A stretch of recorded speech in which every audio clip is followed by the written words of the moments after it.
Well, I am just so excited to talk to you. And I'm so excited to hear, my gosh, it's been such a joy to watch everything unfold for you from the outside. And since launching your book, there's been a lot of changes for you, like leaving full-time practice, winning a James Beard Award, like moving across the country, like just a few things. Like how are you doing? I'm doing great. I'm really happy. I have definitely settled into a routine as a content creator and as a writer, and also settled into our new home, which I think is like accounting for 50% of my joy these days. So Is the West Coast life suiting you? it is. The weather is unbeatable. Even when it gets hot, the humidity is still so low, so it doesn't feel hot. And for running, it's wonderful. I head out super early in the morning when it's still in the 50s, and that's just perfect running weather. So it never rains. And I mean, on the rare occasion that we feel some wetness, it lasts for 5 minutes. So it's just all around wonderful. Amazing. I feel like the big difference between like California and British Columbia is the rain. Because Vancouver, we have all of those lovely things, but then like lots and lots of rain. Yeah, rain is awful. We get a lot of that in Chicago too. And it's really hard to be physically active in that Mm. sort of weather. And then even creating videos is difficult when, the sunlight is not predictable. It's true. And it's something that a lot of people I think don't think of when they're like scrolling through their feeds. It's like you require really good lighting to make Yeah. everything look like just the way that you do. That's so true. When we were looking for our home, that was a really big deal. I made the mistake in Chicago of falling for a beautiful home. It was a pre-war building. It was right on Lakeshore Drive, which is the long thoroughfare that runs through the city right along Lake Michigan. So in every other way, it was perfect. It was also one story, which is important for our senior dog, but really atrocious lighting. I mean, really bad. I could not do a lot of content there. And even when I did, it was like for a 2 hour window during the day. It was really stinky.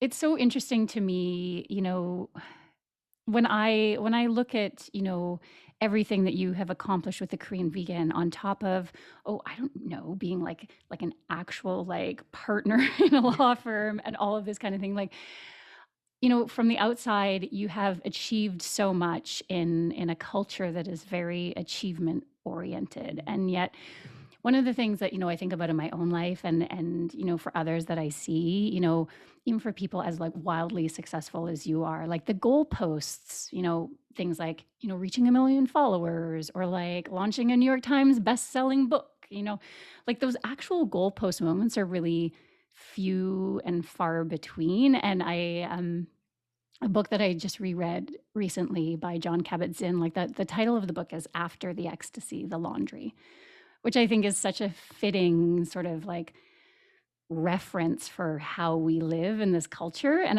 I was wondering, and we talked about this a little bit earlier, like what was it like for you, like after your book came out and you went through your book tour and the book tour was over? Like what was life like when that had passed?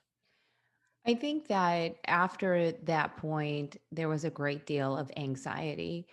I tend to operate on anxiety always anyway. So it's hard for me to enjoy the goalposts. Oh, I did it. Like it's very difficult. And so, to your point, not only are there fewer and farther between goalposts, even those are celebrated minimally or not fully. And I think it's because partly I'm never present. I'm always thinking ahead. Oh, I made it. Okay, now what's the next one? I don't give myself enough time to really enjoy those moments. I think, in my life, probably those are the day I got a full time offer at my law firm, the day I made partner at my law firm, and the day that my book hit the New York Times bestseller list, and probably when I won the James Beard. Like those are the things that stick out. They're like four over 2 decades. So, and I think that, to your question on once the book tour was over, that anxiety that had already been simmering then had a chance to really blossom because there wasn't anything there to distract me. And so I really had to sit down and ask myself, what is your vision? What is your mission statement? What do you want the Korean vegan to be? What do you want your life to be? What are the things that are driving you and what are your values? Like these are pretty basic but super fundamental questions that I had not yet had a chance to really ponder until that sort of break in my work schedule. Yeah. And do you feel that that's been something that's really universal for you, this idea? Because I know that it is in myself. I'm really good at working. Like I'm really good at doing, and doing is often my anchor Yeah. when things are uncertain. Like do you find that that is also sort of like a coping skill for you? Absolutely.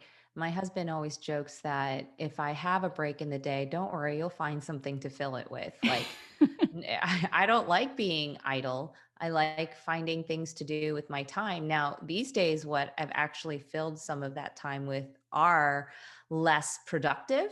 Mm. I do lots of Sudoku puzzles, crossword puzzles. But my brain cannot be still. I guess that's my thing. Like I can't, meditation is challenging to me. It's something that I know I need to practice more frequently and predictably regularly, but it's not something that I'm generally very good at. So what I do is I try to fill those silent spots on my calendar with things that are not editing a video or making a recipe or cooking or writing emails, but something a little less low key, like a Sudoku puzzle. I'm such a nerd.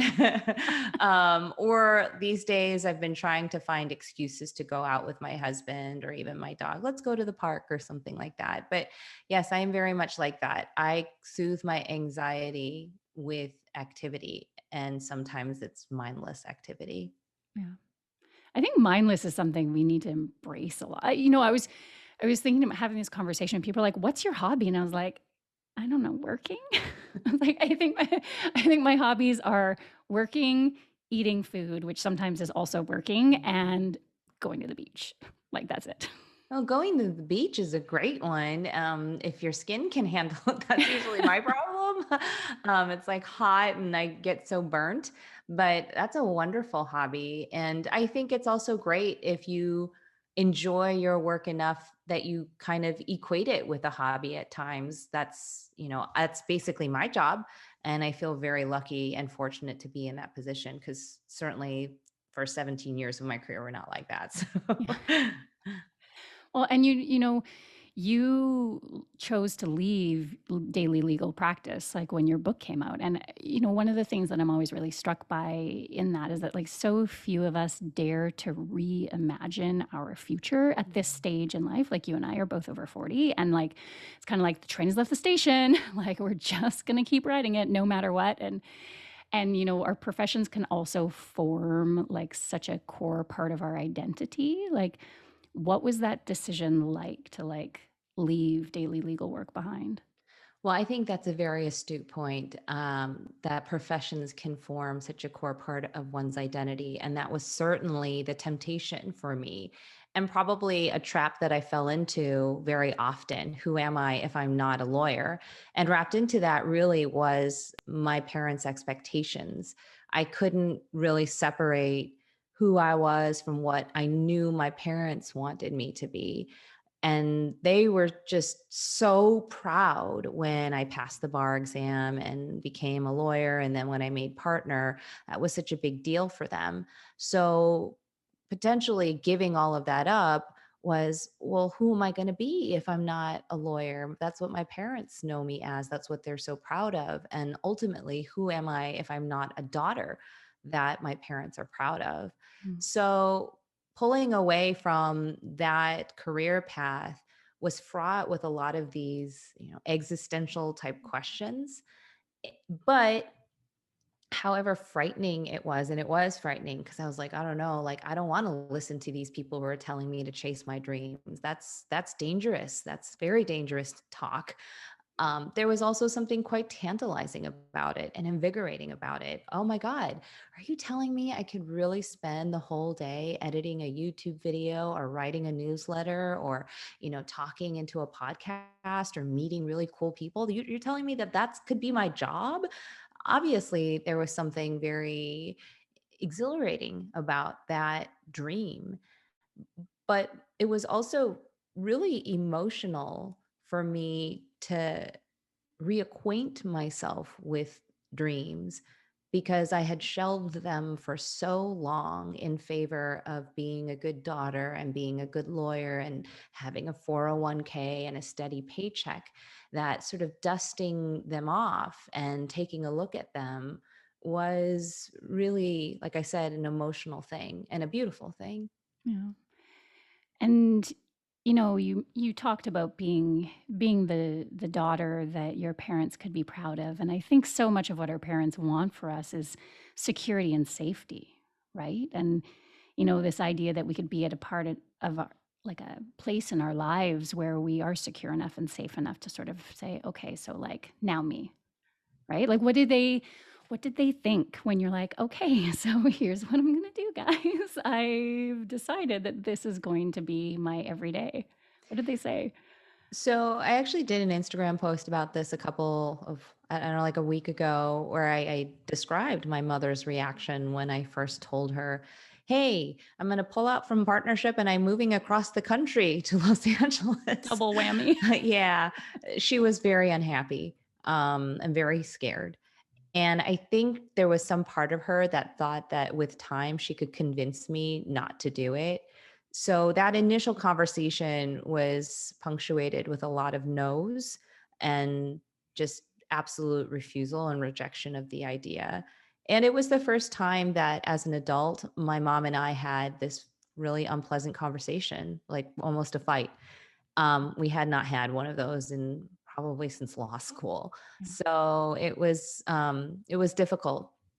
And I remember trying to explain to her, hey, I've done it your way. I mean, our way. Let's call it, I'll be fair. Let's do it our way, but mostly your way for a long time, for 2 decades. And I think I have earned the right to do something for myself. She was like, it's okay if you want to do something for yourself, but it needs to be secure. It needs to be safe. Where are you going to get your paycheck from? And I understood that. But there was also a part of me that was deeply hurt by her inability to have faith in me. Hadn't I proven myself to her at this point in time? I had a ton of money in my savings account, a very nice, retirement plan, all of these things that were designed to be a safety net, one that I created so that I didn't need to rely on them as a safety net. And still, she didn't believe in me. And, that's a somewhat myopic way of looking at it. I think it was more that she didn't believe in the world around me. And that's because she had been so wounded by that world. So there was a good part of me that understood that, but yet I was still also hurt as her daughter. Obviously, ultimately, they are now on board. I mean, once they went on the book tour with me and did all of these events with me and saw all these people coming to meet me and asking for an autograph, and they even were asked for autographs. So I think that really changed their views on the sustainability of this career. Yeah, well, and it's strange, like, because the kind of things you do in so many, like, aside from things like the book, and the word, like, there's so many intangibles, right? And it's like, what's this app? Like, what's this app? Like, I don't understand. You put the videos on the app, and like, how do so it is this idea of trying to like solidify or make tangible these things that to their generation seem really intangible. I mean, sometimes I think even my friends, like my peers the same age as me, are like, I don't understand what it is you do. Like, you don't buy anything, sell anything, you don't have like a brick and mortar thing over your head. And I was like, well, yeah, it's the internet. Yeah, I think I had that same conversation with many of my former partners. They were like, we don't really understand how you make money off of what you're doing. What is this TikTok? Some of these, guys are like 60 something years old. So it was a little hard. I would be like, I'm kind of like Martha Stewart, but on your computer. Like, think of it that way. And that sort of resonated with some of the my older colleagues. And for my parents, though, luckily, my mother, she's been on Facebook and Instagram for years and years. And so she kind of understood, the visibility that those platforms offer to somebody like me. My father is very steeped in YouTube. So he also understands, okay, social media and what it can do from a brand and visibility perspective. They were similarly confused as to, but where does this make money? Mm. And so, obviously getting a book deal, a second one was a really big deal for them, and understanding, oh, okay, so they are literally paying you in advance, even though you haven't written a word of it. Okay. So I think that also helped. Yeah. Well, and I think, it's interesting because I don't think a lot of people would expect sort of synchronicity between like what you did as a lawyer and what you do as a creator now. But when I think about like the aspect of like persuasive storytelling, a life literally filled with contracts and like content planning and time management, like it seems very aligned. Like, would you say that, having this background in law, like really fuels your ability to excel in what you do now? I do. I didn't think that as much before. I always knew that my writing and the ability to write clearly, succinctly, and effectively, that certainly was carried over from my practice because I was a litigator. I wasn't Yeah. just any old kind of lawyer. I was a trial lawyer. So compelling storytelling was my job for many, whether it came in the form of an angry demand letter or a closing argument, that's what I did. So that parallel was pretty immediately obvious. I think some of the other things that I'm now very grateful for is my ability to manage my time. I mean, that Mm. is also, we build in 6-minute increments. So I'm very efficient with my time. My husband thinks that I'm obsessed with efficiency, and I think he's not efficient. So, I mean, I really am very focused on making sure that I'm not just doing things as quickly as possible, but that I'm effectively utilizing my time. There's all sorts of efficiencies that need to happen when you're running your own business. And that would be the other thing, is that I'm running my own business now. And working with so many clients who were running their businesses, whether they were Fortune 200 companies or a mom and pop, tool shed, I could see from their own experiences what are the things that are important. How do I manage people? How do I manage expenses and costs? What are the things that I need to do in order to not just have a non-bankrupt company, but a thriving company? So that certainly carried over as well. And then finally, I work with a team. I have a talent agent that I work with, and they're always telling me that I'm like their favorite client. And part of that, I think, is because I have 2 decades of professionalism, that I learned, and that I had to be, the consummate professional to my clients. And that is not a habit that I'm just going to discard now that I'm a talent person. So, I mean, I know how to deal with vendors. I know how to deal with my team. I know how to deal with folks on a professional level that I think is, once again, efficient, but also refreshing.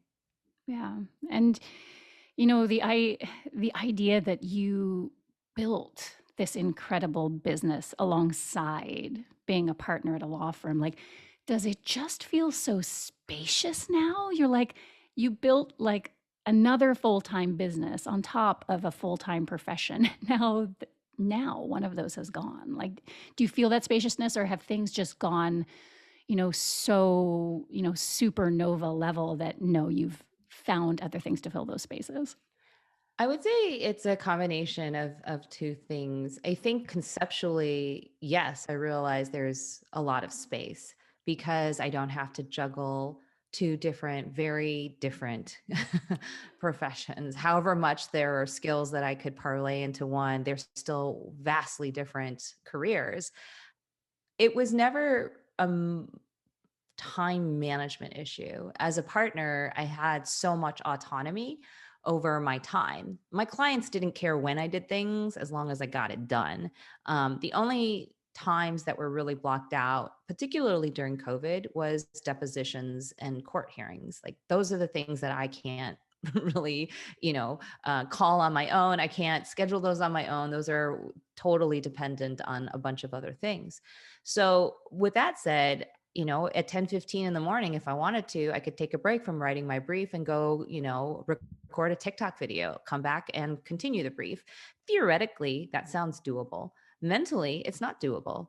You just try it. Like it's not possible to like get out of the zone from writing a brief, go film a TikTok video, and then come back and get into that zone to write an effective brief.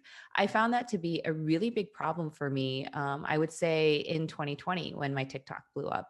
And I was like, oh, well, I have all this time. I mean, like, I'm here. I'm not at the office. My studio is right down the hallway. I could do all of this, but it just wasn't working out. So that was when I realized I could not do both things at the same time, not effectively, not in the way that I wanted to do. In terms of time, however, you're probably closer than you realize in terms of how quickly I was able to fill it. I Mm. do feel like I just haven't really had much of a break.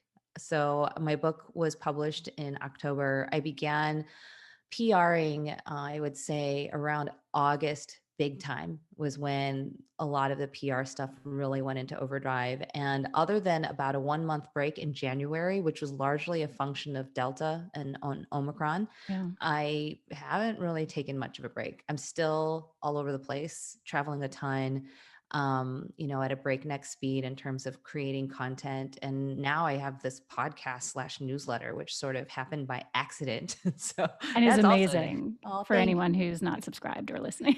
yeah, that's very strange. It was also like just something that kind of was okay, I'll just read my newsletter out loud and see what happens. And now it's turned into a big thing.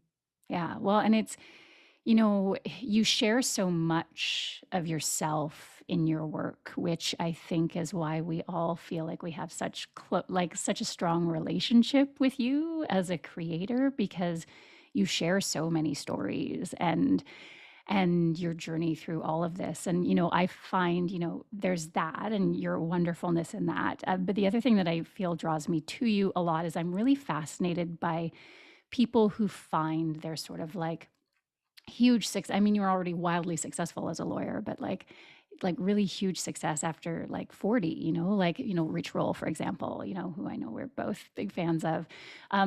Vera Wang, who started her fashion line, after 40 as well. And like, even I was looking it up, people who reach success after 40. And like, I found out like even Toni Morrison, like wrote The Bluest Eye at 40. And Mm.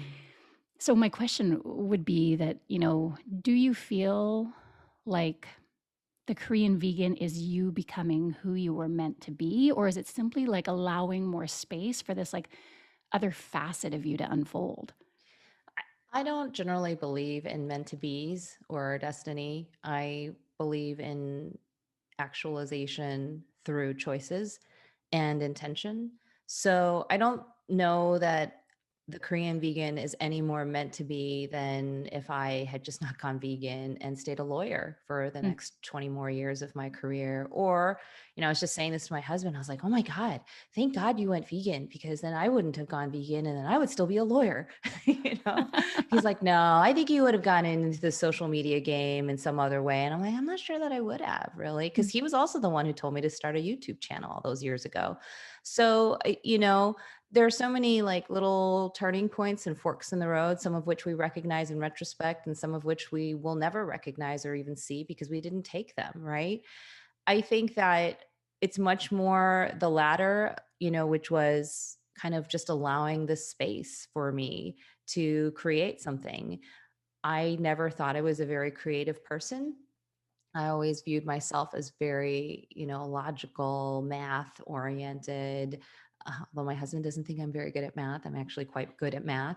That kind of person, very data centric. I love Excel spreadsheets and collecting little stats and things like that and analytics. So I always thought, oh, my brain is just not tuned for creativity. I'm not good at creating things specifically out of whole cloth. So discovering this side to me that I really didn't think existed and allowing it to flourish in a very safe way has been very rewarding and fulfilling. And it just makes me happy. I've been listening to a lot of podcasts and doing a lot of reading on just joy and what happiness means, all of the, elements to that. And I have to say that I feel very content with the way that my life has turned out. And, I'm only 43. I still have probably another 40 years to go at least. You're vegan, you've got at least 60, so. Oh, there you go. Well, and it's so interesting that you say you didn't think that you were creative, because I think, creativity requires space and it requires permission too. And you had mentioned that you had wanted to study something else, as opposed to necessarily, maybe you wouldn't have become a lawyer if you had been able to study music, for example. Mhm. Yeah, I really wanted to be a musician. Like that was my dream. And, I ended up just marrying one instead. But ever since I was a little girl, that's what I wanted to do. My parents very much cultivated my musical side. I started taking piano lessons when I was 6 years old. I took violin lessons when I was 10 years old. I took vocal performance when I was 13, after puberty. And so I studied music a lot. And I had always believed that I would be a musician of some kind. My grandmother and my aunt on my father's side, as well as my father, are all beautiful singers. They have incredible voices. And I inherited their talent and always wanted to be a singer. But, my parents are Korean immigrants. And they basically told me they would not support me through college if I studied music. Yeah. And, that didn't really deter me. I think what did deter me though was I didn't get into all of the conservatories that I wanted to. I did get into a few, but I didn't get into the ones that I wanted to. And also the exigencies of paying for college, I didn't want to put my parents through all of that. Like I could have gone to like a beautiful conservatory, a private school or something like that. But my parents would have to go through some real financial hardship to support that. And I didn't want to put them through that, even if I was willing to do a double major, which was their compromise. They're like, fine, we'll pay if you do a double major. And I was like, you know what? I'll just go to a state school in state so that we have the benefit of in state tuition. I'll take voice lessons on the side. And if I really love it that much, then I'll continue doing that.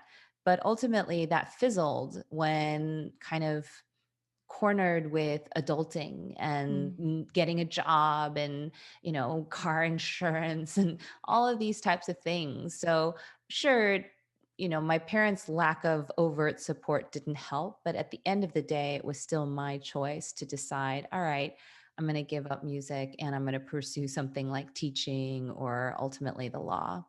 Yeah.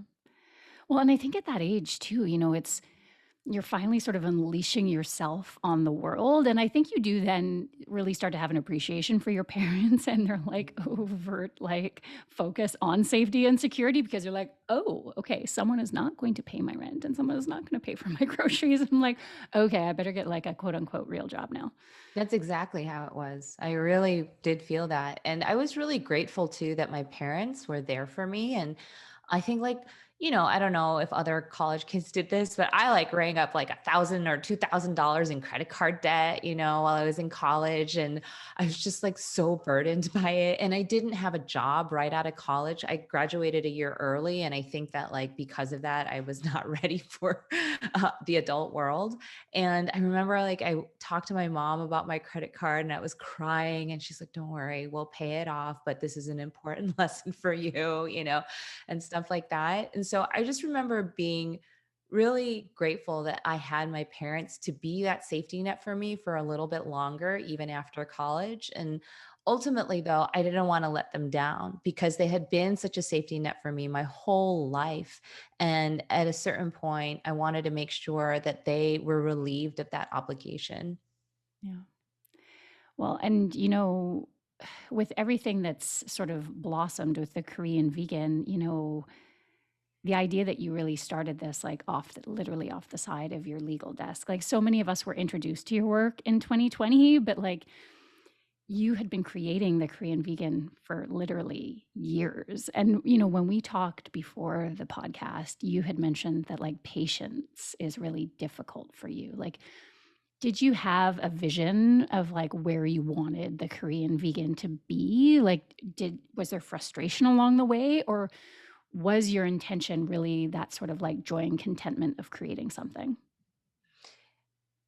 It wasn't entirely just creating and enjoying creating, because if that were the case, I'm not sure that I would have shared my Mhm. work on Instagram, right? I could have just been inside of my studio, edited some beautiful videos and watched them myself.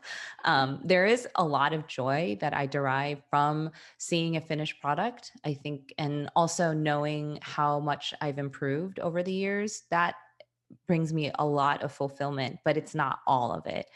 So, sure, there were frustrations along the way. But to your more general question, I had no vision for the Korean vegan. Mm. It was a hobby. I started it as a side thing just because I went vegan and I was like, well, I can't eat not Korean food. So I need to start veganizing all of these. And apparently there's nobody else doing it because I was Googling it everywhere I could. I was like, how's this possible? Am I literally the only one? There was one other woman, Mommy Tang, she was sort of doing that. But then by the time I found her, she was no longer doing recipe development. She was just doing mukbangs. And I was like, oh, I don't need to watch you eat food. I need to learn how you make it. So I was like, all right, well, I guess I'll just do it. And since nobody else is doing it, there seems to be a market for it. So that's why I started the Korean vegan. It was like never designed to be monetized. I didn't monetize it until I would say the end of 2020 was when I first started really thinking about even monetizing it. And even then I wasn't really. So it was just, whatever I wanted it to be, really. I'm a naturally competitive person. So if I see that I can improve in some way, whether it's, improve the quality of my photography, improve the quality of my recipes, improve the quality of my writing, I'm always pushed to do that internally. So nobody needs to tell me to do that. I will just do it. I think where sometimes I would get frustrated, of course, are all of the trappings of social media. Oh, I didn't get as many likes, or this Mm. person has more followers than me, even though I think my pictures are prettier. There were a couple of times where artistically I thought about changing things because I realized dark, moody photos may not do as well as bright, oversaturated photos Mhm. on Instagram. So there was that sort of quandary at times. But ultimately, because I wasn't answering to anyone other than me, really, at the end of the day, it was just like, I'll just stick with whatever I'm doing. So what? If the other person gets twice as many likes as I do, well, I like my picture better. I don't care.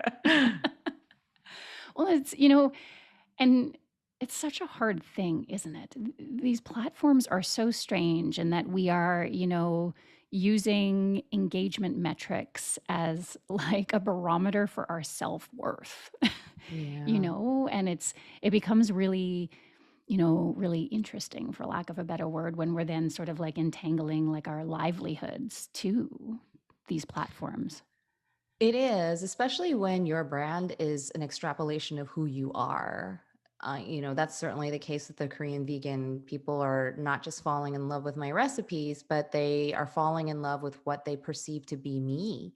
So these things are very much an extrapolation of who I am. These stories are who I am. So it's very easy to get, like you said, wrapped up in the metrics and fooled into believing that they're measuring your worth. Certainly, they're measuring some kind of value, right? That's what they always say. If you want to get more views, consider your value proposition for your audience.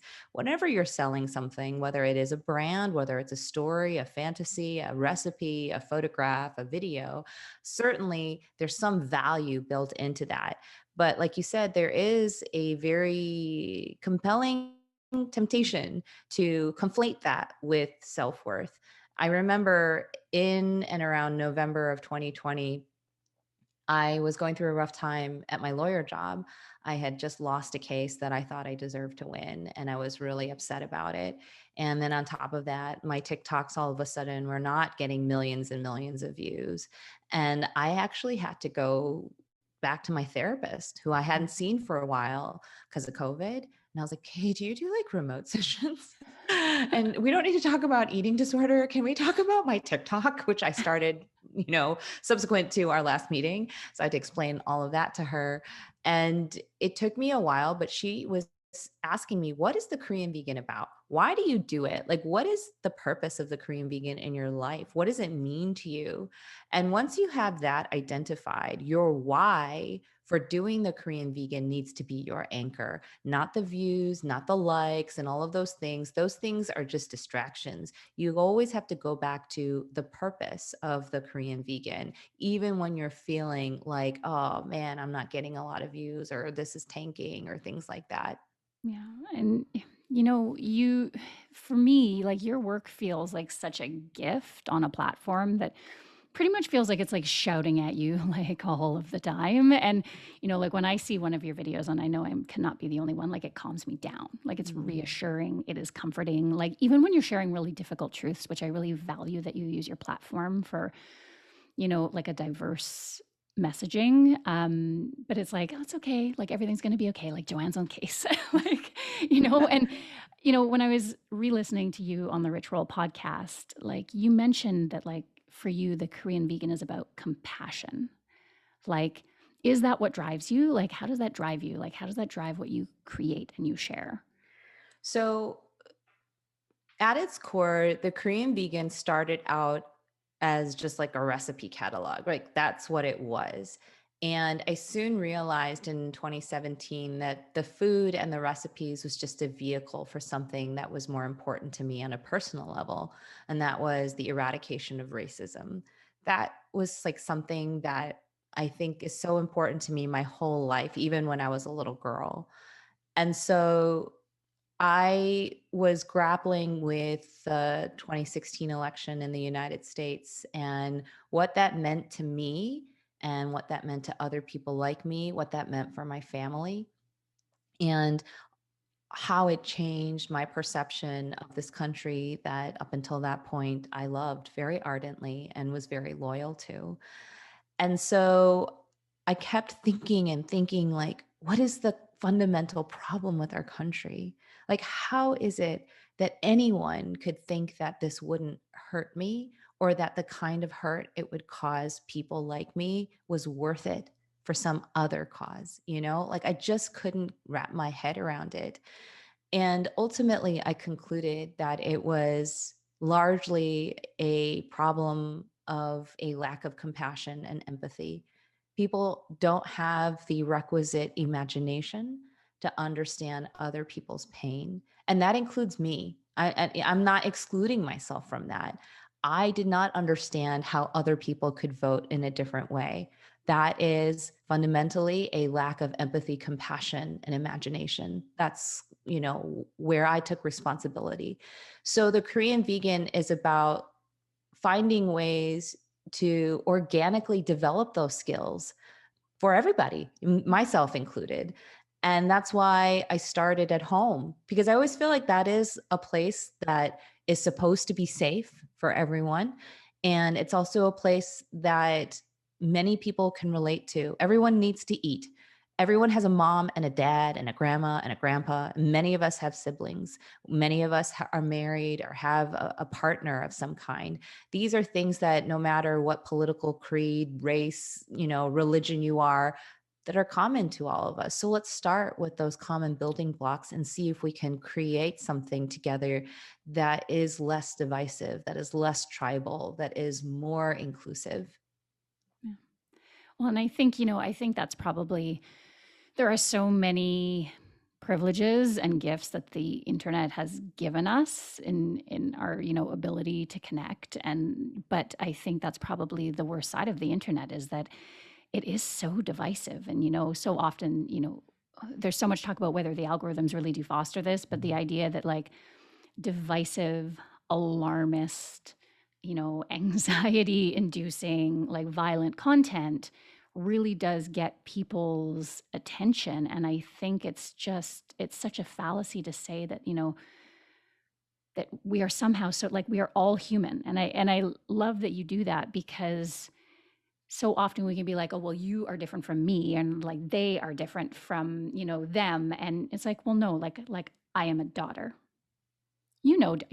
Are you a daughter? Like, do you have a daughter? Like, it's like these very basic, like human, you know, aspects that I think we're like, oh, okay, yeah. Like we all love to eat. We all care about our family. We all care about our friends, and realizing that dissolves, it dissolves so much of the distance we perceive between us. Hmm.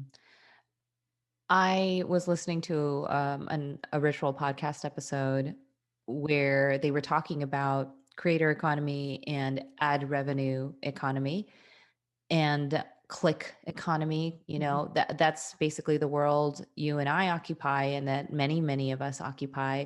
We literally derive money from the amount of views and likes our content gets. And from a primal level, humans have evolved to react more to things that make them angry and things that make them afraid. That is just how we have evolved. That's why, we were able to run away from the saber-toothed tiger, because our bodies learned, hey, you can be a little slow at the wheel if you're seeing a beautiful flower, but if you see a saber, you need to get going. So that's just the way our brains and bodies are. So when we see something on the internet that upsets us, that riles us up, that says that's wrong or how dare you, we're 10 times, actually, I think the stat is like 13 times more likely to write a comment, to like that post, to react to that post or engage with that post than if we see something that says, oh, that's nice. Yeah. That we're just not as likely to say, "Oh, that's nice," in a comment than we are, "That's wrong. You better stop that." So when you have that sort of situation, when you have that evolved reaction framed inside of an economy that rewards engagement, then what you have are creators who are incentivized to get that reaction from you, that negative reaction that causes you to be angry. So they're constantly posting and churning out content that's literally designed to make you feel negative and Mhm. make you feel angry. And if we live within that framework, then how else do you explain our current situation? Yeah. That we live in a society where we are at each other's throats all the time. We are suspectful of each other. We don't trust one another. We're always looking for the ulterior motives and agendas. We never take anything at face value anymore. I think that knowing that when I create content, I am trying to appeal to the other primal instincts, which is safety. Safety, safety, safety. Also, humans want safety. They Yeah. appreciate being calm. They appreciate tranquility. They appreciate feeling comfort. And so, those are the things that I want to cultivate while challenging them once they're there to think about things a little bit more critically. Yeah. And I do feel like when the scroll stops and I see you, it feels affirmative, it feels positive, it feels like steadying, and regardless of your subject matter. And I think another thing that I appreciate about what you share so much is the intersectionality of it, of your compassion, of your advocacy. Because I think, particularly in the vegan space and like the white vegan space, like there is a note of single issue veganism, like the only axis of like ethics or activism is whether you're vegan or not. And I think it really sets sort of the plant-based and vegan movement back a lot. And like, how is it just who you are, or where was the conscious choice to be like, okay, social justice is what it is, and this is what I have to share? Well, I think that my veganism has been much more and more informed over the past few years. I think there was probably a time in my early veganism where I was a little bit more myopic, where I was like, no, it's just about the animals and it's about the environment and all this other stuff. And it's us versus them kind of mentality. Like if I ever saw meat on my Instagram, like, I really had to, say, don't say anything. Like, this is not your fight. Like, you posting a comment being like, ew, this is gross. Like, that's not going to do anything. Right. I think, though, a couple of things. I appreciate that there are people who are so passionate about the environment, who are so passionate about animal cruelty, and that is their talent. That is their gift. That is what they bring to this world. And I am very grateful to them because that's not me. I couldn't do that.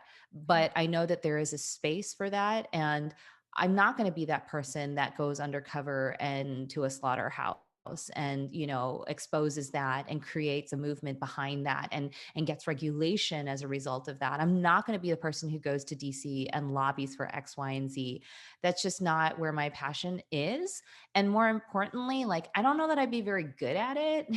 Like, so I'm really grateful that there are people who are doing that for all of us. So I don't want to I don't want it to come across that, oh, what I'm doing is better than what they're doing. I think it's just different. In Mhm. terms of answering your question, I think you're right. It is partly just my personality. I, like I said, long before I was vegan, I hated racism. And so eradicating racism or mitigating the effects of racism or creating a safe space for victims of racism, all of those things are just natural extrapolations of who I am and who I've always been. And I don't know that I would have ever been able to do anything without thinking of that, like, and without incorporating that in my work and in my Yeah. vision. I think that all of those things create a great vehicle for animal advocacy. If you couch it in terms of compassion, very hard for people to say no, like, I don't want to hear it. No, you're wrong. Like, it's really hard to do that because I think ultimately, in the fight against racism, in the fight against homophobia, in the fight against people stealing our uteruses, I mean, in those fights, you have this understanding of A, hope, that there is hope in this world, and B, that hope is premised upon the belief that people are fundamentally compassionate, that they believe in justice, that they believe in not hurting other people, right? So if you have those two things, it isn't a really big stretch to then say, well, I know you don't like it when animals get hurt. I know you don't like seeing how your steak ends up on your plate. Just a little bit of that. So when you couch it in this much broader world of compassion, I feel like there's actually fertile ground for animal advocacy to take hold. I think if you close yourself off from those broader applications of compassion, then you do risk estranging people who might otherwise be open to your messaging. Mhm. Yeah, I love that.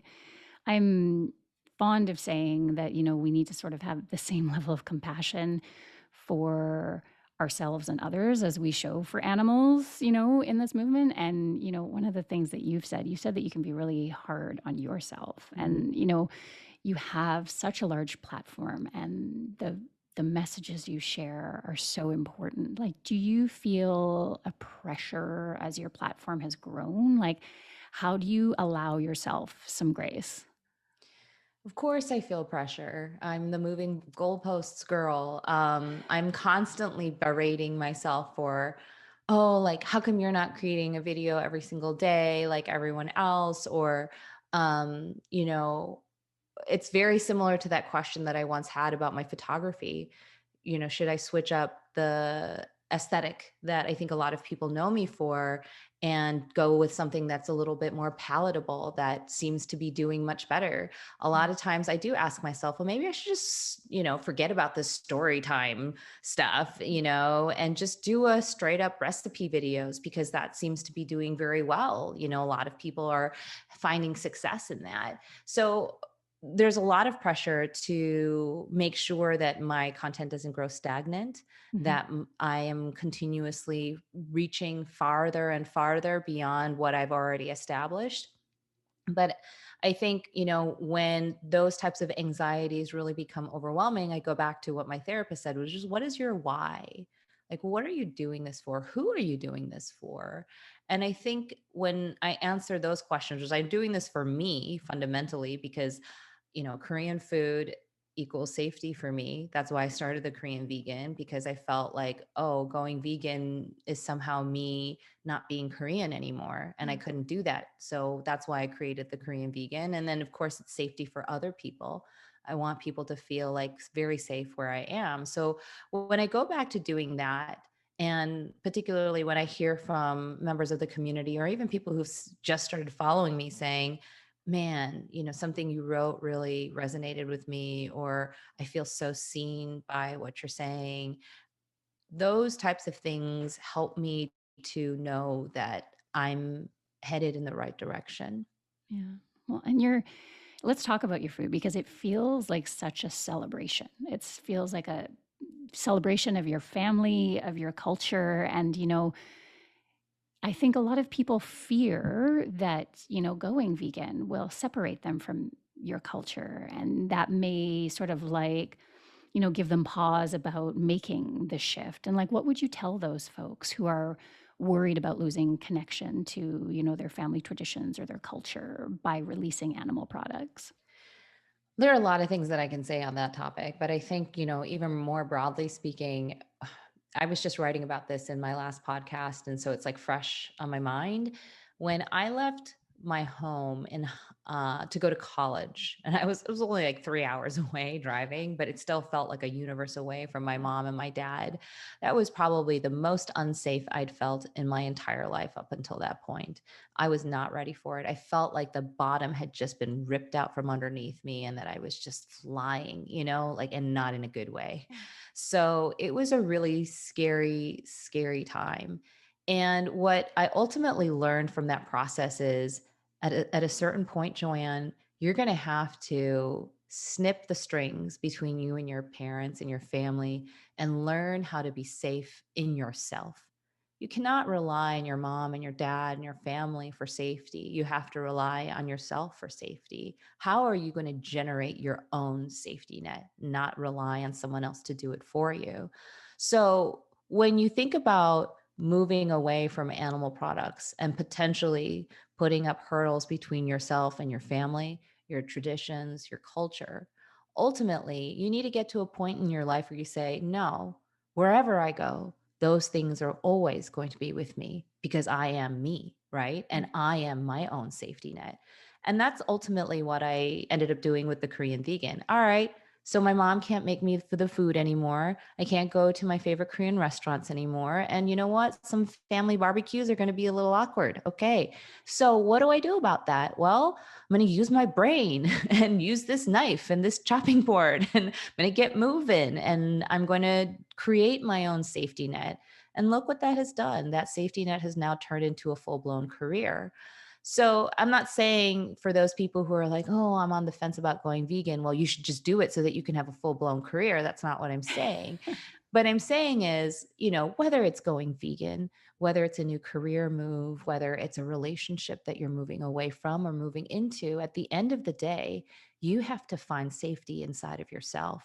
You can't rely on anyone else to do that. And if that is true for you, however many products you decide to remove from your diet, you'll find a way to stay connected to those things that are meaningful to you. Yeah.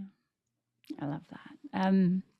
I want to ask what's next for you and for the Korean vegan? So there's another cookbook on the way. Yes, yes, I'm theoretically working on it. I am writing a lot these days, mostly for my newsletter slash podcast, but Mhm. all of that is really practice for the book. So that's what I keep telling my editor who gets my newsletter. I'm like, don't worry, this is all for the book. Not going to waste. So the second book is going to be very similar in concept to the first book, except instead of my family stories, they'll be my stories.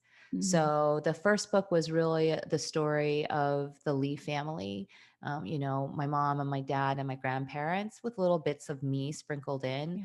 The second book will really be more of like a true memoir or foodwar in that it will talk about sort of the journey that I went on, going vegan, getting a divorce, finding love in the second half of my life, finding a new career, starting at 42, all of those things while incorporating food and less food from my family and more food that I like to eat, like the Mm. things that I like to eat when I'm training for a marathon, the things that I like to eat when I'm down in the dumps, all of my favorite Korean drama foods, like things like that. Yeah, I love that.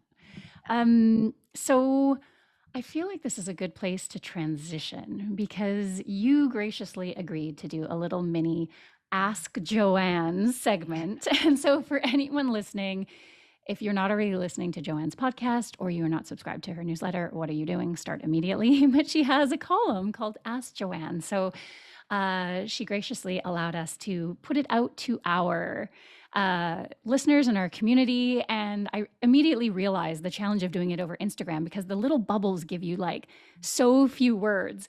But I have 3 questions for you from our community. And the first is from Jason.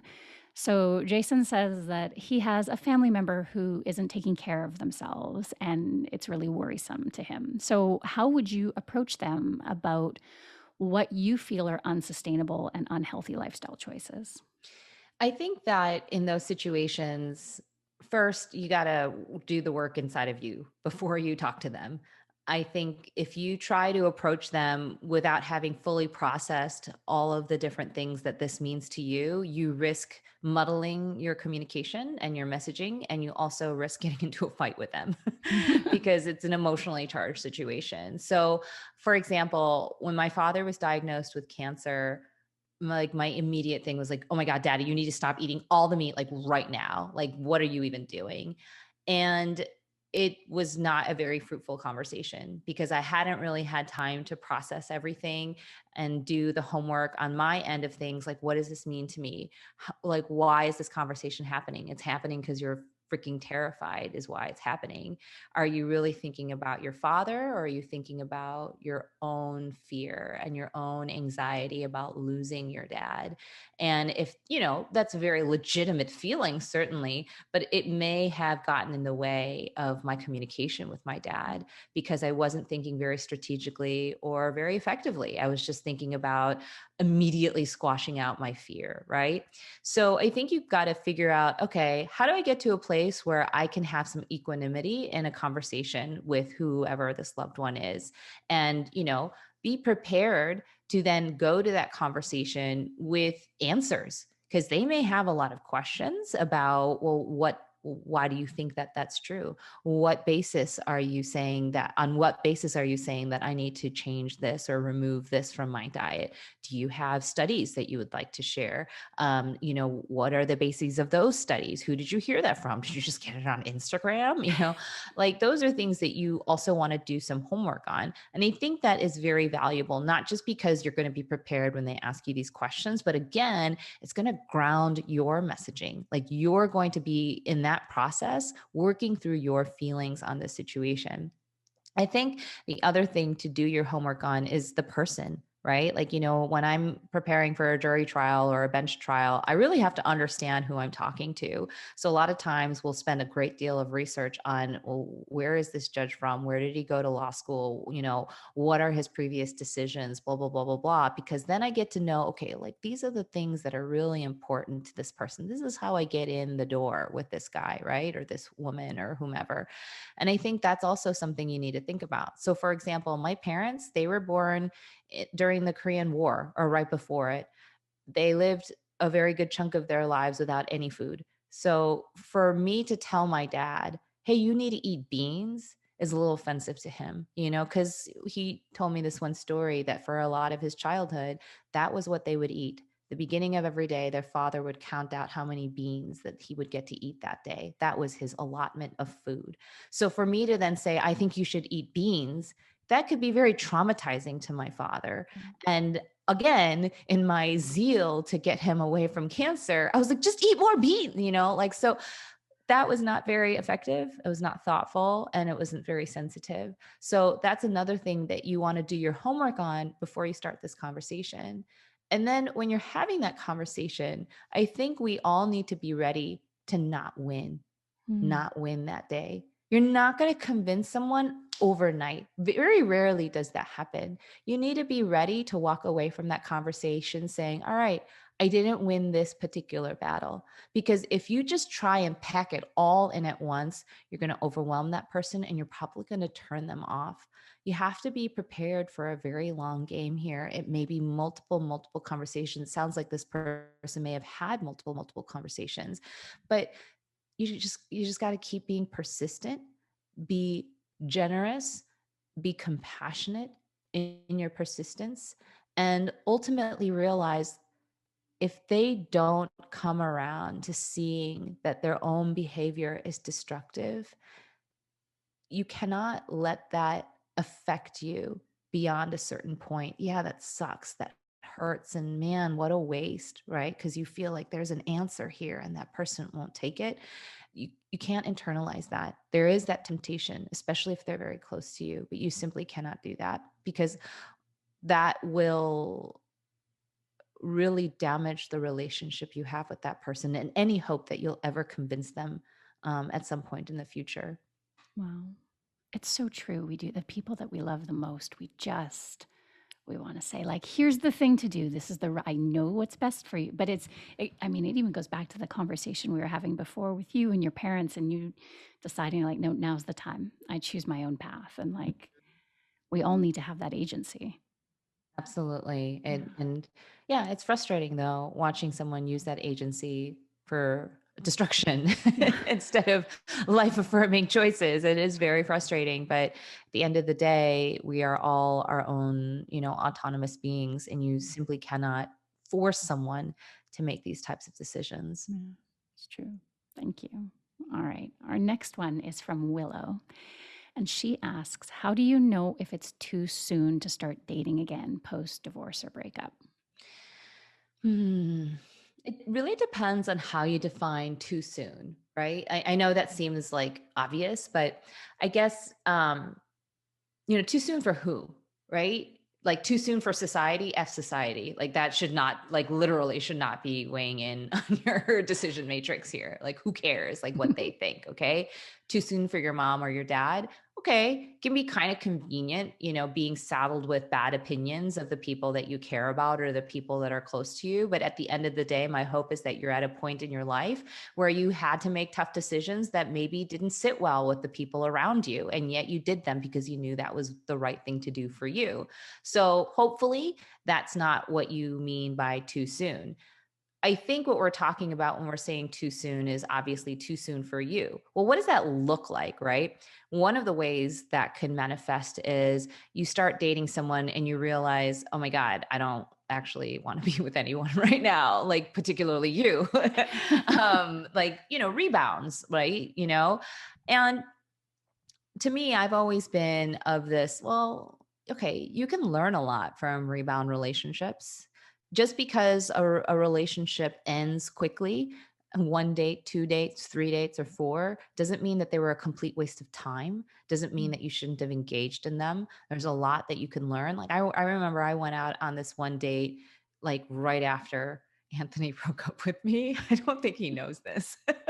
But shortly after he broke up with me, I went out on this date and and the whole time I was like, I just want to be with my boyfriend Anthony. I don't want to be with this guy, But I actually had a very pleasant dinner with him and I learned a lot about myself just from going out on that dinner and, hanging out with a guy that I normally wouldn't have. Mhm. So, I think that it really depends on what you want. If you want to be in someone else's company, if you enjoy meeting with other people, if you enjoy dining with other people, talking to them, learning something new from them, I don't think there's ever really a too soon unless you're like literally unable to get through dinner without crying. Then I would say, yeah, that's too soon. But, if you can function and have a normal conversation with another human being, I think that's fine. If you are in a situation, however, where you're worried that you will give your heart to somebody and that person will reciprocate and make themselves vulnerable to you, when in the back of your head, you know that you are not looking for a long term relationship, if you're unable to be honest about your expectations and what you want out of a relationship to another person by virtue of it still being too fresh from your prior relationship, then yeah, that probably would guard against you getting into a relationship just so that you don't hurt the other person, just so that you're a responsible partner to whomever it is that you ultimately Mm. end up being with. So I think those are two basic considerations that I would have. But, my philosophy is, when it's too soon, like, Yeah. Yeah. All too often, hey, like if we just listen to that voice inside, we're like, okay, I just didn't, it's inconvenient. I didn't want to hear that. Thank you Yeah. very Yeah. much. All right. Last one, completely different. It's from Andrea. So, what advice would you give to someone just starting out food blogging? Mm. Well, I would say in the very beginning, unless like this really is a business and you have quit your job and you have no other things, bringing in income, which I wouldn't recommend because it is still a very tricky business and one where the rules are not well defined and all of those things. I would say if you do have another income and this is something that you're doing largely as either a side hustle or as a hobby, then don't really worry about things like not getting enough views or things not taking off or not getting as much attention or things like that. I think number one, you need to figure out what it is that you want to share. What is your voice? What is your message? Right.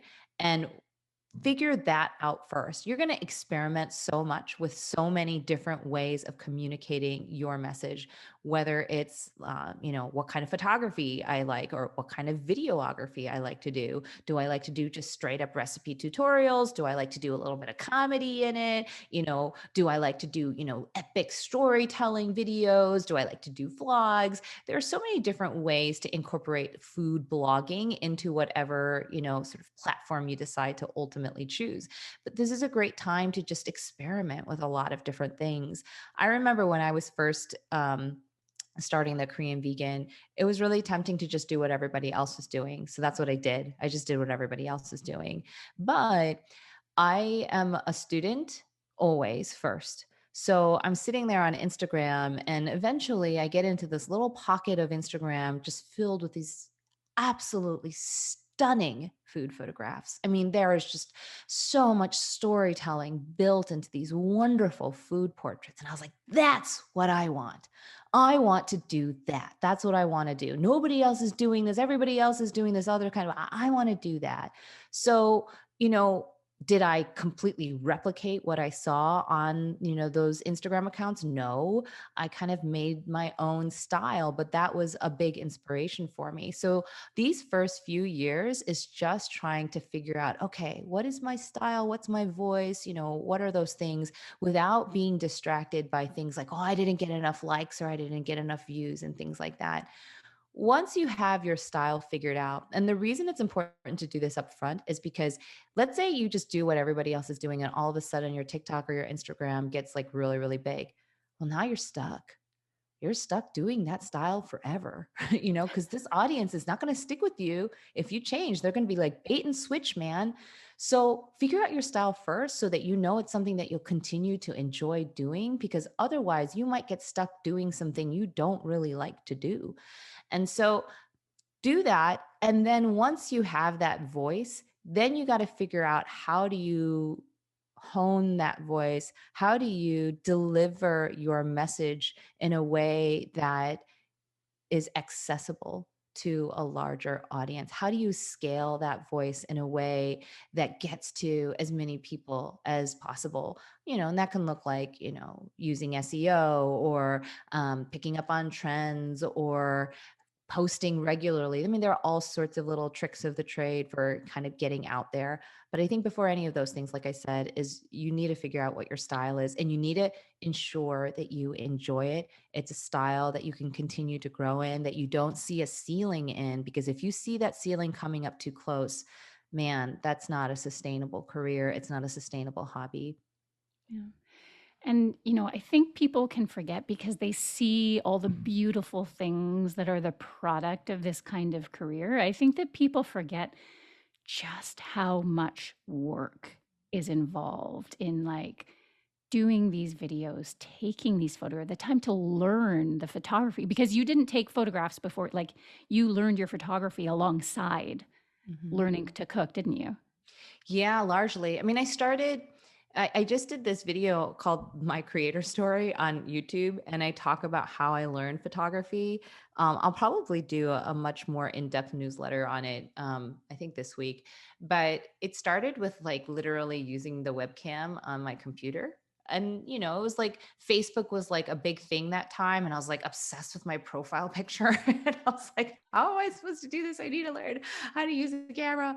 Um, and but I had already developed a pretty substantial amount of skill and know-how about my camera before I shifted into food photography. But if you look at my food photos from 2016, you'll see that there is a significant progression. Mhm. And so I was absolutely learning how to make the food look beautiful and capture it beautifully, along with just actually cooking the food. So there's nothing wrong with, improving your craft, learning your craft as you are creating your food blogger or your food blog. You can even include your community on that journey, and that might be something fun. But man, I'm really glad that before my TikTok blew up, like I knew my style. Like I knew what I wanted. I knew the aesthetic. I knew the messaging that I wanted to get across, because I think it would have been so much easier then for TikTok to just like lead me around by the nose, and I would end up flailing. And particularly if my views started to suffer, or my metrics started to suffer, I would have had nothing to go back to. Like I would have no safety net. I would have just felt I'm just a piece of crap and I suck. Like that's what would have happened. But at least, all throughout the ups and downs of it all, I always said, well, I'm very proud of what I do. I'm very proud of my work. I'm very proud of the things that I produce. Even if everybody else doesn't like it, I like it. So that's very important. Well, and I think it so much comes back to that idea of like joy and contentment in your day, because like the big things, the big fireworks things, they don't happen that often. Like Yeah. I mean, to me, like the real sort of secret is finding those moments of joy and happiness and like in the doing, in the like everyday, non-exciting, no one's writing articles about it kind of thing, because that's what you're living with. That is literally your life. That is very, very true. Y- And I've only just started getting acquainted with the idea of falling in love with the process and really saying, do I like this? Like, because now I do have a little bit of latitude to say, well, if I don't like it, then I don't need to do it. So, I mean, I've been afforded that privilege. So I get to ask myself, do I really like this? And I'm very lucky that, yeah, actually I do. I just, did a YouTube, or I was shooting a YouTube video earlier today, and I burned up all my food, but I still said, you know what? I really like this. This is fun. I learned something. So like, that's really good. I will say though, Desiree, I don't want to like sugarcoat it. Like, it is a business, and you do need to take commercial considerations into that process. Like you can't completely divorce yourself from the fact that, oh yeah, this is a business, this is a job, I have clients that I need to answer to, and things like that. And with that comes all the pressures associated with entrepreneurship and client service. So there is certainly that aspect to it. But again, I gave 17 years of my life to a job where, although I was very proud of some of the work that I did, and there were moments that I did enjoy what I was doing on a daily basis, it wasn't like, yeah, I thrive off of this demand letter and like writing this motion to compel. Like that just really gets me off. Like it wasn't like that. So I'm like saying, like, whether you're creating a food blog or whatever it is that you're doing, what you said, try to find something that brings you those small moments of joy along the way. It is possible. Like it's out there for you. It just takes a little bit of work developing it. Yeah. Yeah, thank you for that. Okay. I feel like this is the perfect time to shift. I could talk to you for hours and hours, but we'll just have to have you back. So we close every episode of the Allsorts podcast with some rapid fire questions. And when I sort of shared the question box for you for the advice section, I actually got a lot of just like things people wanted to know from you too. So I've Mm. peppered them in here. So the first is the best book you've read this year or audiobook you've listened to. Oh man. Okay. So the first one that comes to mind is Simu Liu's We Were Dreamers. I Mm. think part of it was just because I didn't expect it to be that freaking good. And it was really good. Like it was way better than I expected it to be. I was crying, I was laughing so hard. I just love that book. And I totally fell in love with Simu as a result of that. I was really fortunate enough to get a chance to meet him. And I did his book event in Chicago. And I was like, wow, like you're so talented. Like I'm so jealous of you. So really phenomenal book. Okay. I love him, so now I have to read it. I don't Oh, read as it's much so nonfiction as I do fiction, but now I have to read it. he is hilarious. Like there's so many laugh out loud. And if I may, I would recommend the audiobook because he reads it himself and it's like you're having a conversation with him. It's amazing. Okay, that's so cool. Definitely. We will link that in the show notes. Okay. We know you just moved to the West Coast, which as a West Coaster, I'll say the West Coast is the best coast. But someone wants to know, what will you miss most about Chicago? So far, I miss O'Hare the most about Chicago Okay. as compared to LAX. Mm, LAX is not a fun place. And, I really do miss this sort of streamlined efficiency that O'Hare seemed to have, even when they were under construction. So that's what I miss most right now. Obviously, of course, I miss my mom and my dad and my brother so much all the time. And then I would say like the other thing that I miss, oddly enough, was the independent bookstore. I lived right next to an independent bookstore called Unabridged, and I loved them. Like I loved them as just a store for me. But certainly when I became a published author, they were so supportive of me. And we had this little understanding where I would go in every single week and I would sign all their stock. mm, And my book was their biggest seller of the entire year. And it's just this is what you read about like when people become authors is that they have this wonderful relationship with a beautiful little bookstore. And I got to meet the owners and all the employees, and it was just like wonderful. There's no independent bookstores by where I live. yeah. The closest bookstore is a Barnes and Noble, and no offense to Barnes and Noble, I love them, but it's just not the same. Yeah. I used to spend so much time as like a kid and a teenager, like wandering through there was only indie bookstores at the place Yep, that I grew up. Like that's all we had. And like, yeah, it's definitely a very special thing to me. for sure. Okay. This is one that I ask a lot of folks. So if you have only 20 minutes for yourself, you're not allowed to work. You are not allowed to do something like productive, like the laundry. What do you do? For sure, Sudoku puzzle right now. I'm like So super nerdy. I'm obsessed with it. Like, you don't even know. Like, on the way home from the airport the other day, I was just watching YouTube videos on strategies for Sudoku puzzles. okay, I feel like you need to do something about this because I'm like, I feel like I'm relatively intelligent and I really can't do anything beyond the basic ones. No, I was like learning all the lingo. It's like chess, man. There's like the swordfish technique, there's the X-wing, there's like all sorts of things that I'm now learning, and I'm just obsessed with it. So I just get on these like kicks, like, where I get obsessed with a little game on my phone. And again, I think it's really just to fill those silent spots in my life that make me so terrified. But you know what? It's like a healthy outlet at least. There are Sure, far less healthy outlets you could I choose. agree. Okay, this was a community question.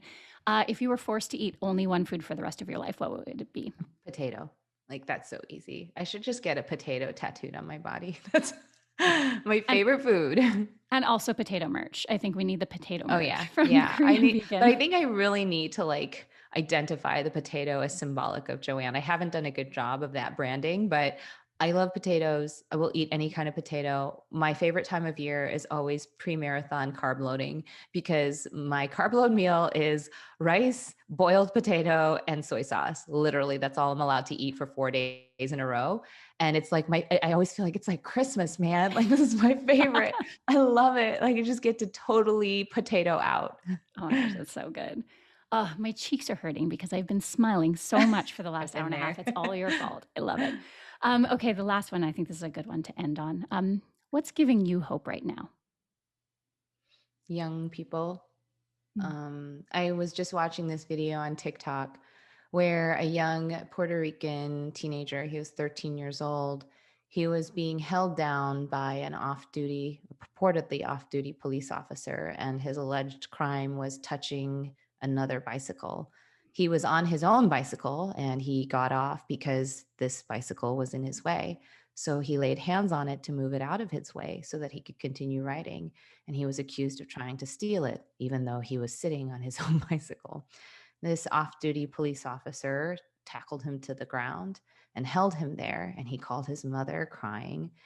And when his mother arrived on the scene very shortly after, she was met with all of this young man's friends, very diverse. You know, some were white, some were, I think one of them was Asian American or perhaps Arab American. I couldn't tell from the video, but about 4 or 5 other teenagers who were like, "Get off of him. You're not allowed to touch him. You can't do this to him."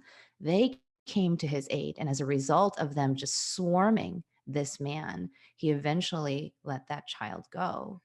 And when I see that, I was at the airport the other day and I was sitting waiting for my plane, and I saw two young Asian men, one white, young man and one Black American young man, and they were all friends. They were giggling and looking at something on their phones together and talking, and oh, I wish we were other.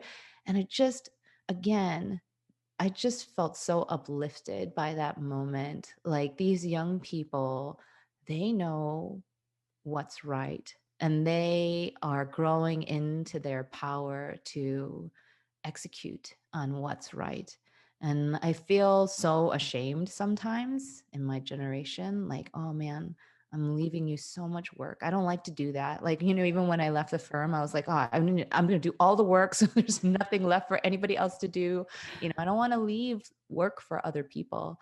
I feel like we're leaving a Yeah. great mountain of work for these young people, but I am confident in their ability to do much better with this planet than what we have. Wow. And that is the final word. Thank you so much, Joanne. I feel like the world is very lucky to have you and the fact that you choose to create and put all of these incredible things into the world. Well, thank you so much for having me and for this really fun conversation. I Good. really like those questions at the end. Good.